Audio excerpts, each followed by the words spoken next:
Alliance, and he is at the Okoa, Kenya headquarters, where we told you that a press briefing is going to happen any minute now. Stephen Leto, it's almost afternoon, but I can still say good morning. What updates can you give us in regards to the NASA People's Assembly and the briefing that is expected to come from that location?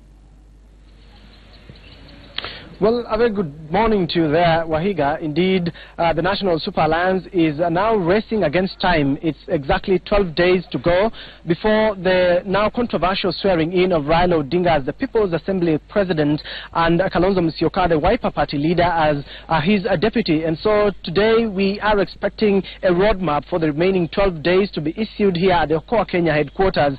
Of course, we are expecting the technical committee, that is the swearing-in committee, that is, overseeing this entire process, to brief us on where they are as a coalition in terms of going forward. Because yesterday you saw members of parliament in the National Assembly and the Senate, a joint effort that they came out signing affidavits that they want the over 150 members of parliament in the National Super Alliance in parliament to ensure that they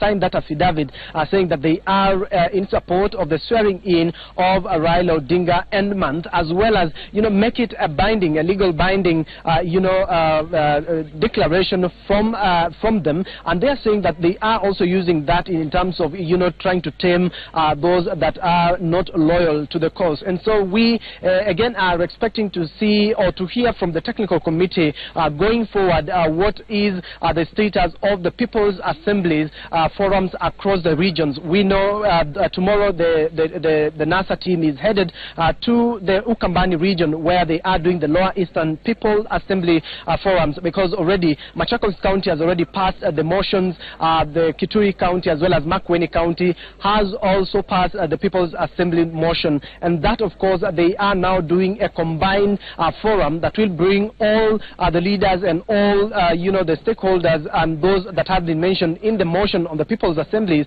They will be doing that in Machakos County, and then from there they are headed to the coastal region, where they are expected to tour Mombasa as well as Kwale County the same weekend. And so that is the same confirmation that we are waiting from the swearing-in committee. Remember, there was also the issue of the Assumption of Office committee that we are still expecting to be unveiled by the NASA summit before the 30th of January during the swearing-in ceremony. Remember, there are also a lot of issues that the coalition is trying to grapple up with in terms of the disquiet within the coalition, in terms of the sharing of parliamentary slots, and that we are being told that that matter has already been discussed at the top level or the top decision-making organ of the coalition. And so that is some of the issues that we are expecting to hear going forward. But most importantly, again, Wahiga, is the issue of dialogue that the National Super Alliance has been pushing their opponents, that is the Jubilee administration,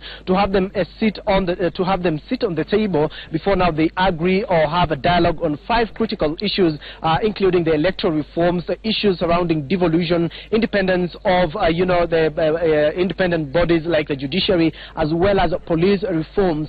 Those are some of the issues that the National Super Alliance has unleashed on their table over the Nini. And so that is what they are trying to say.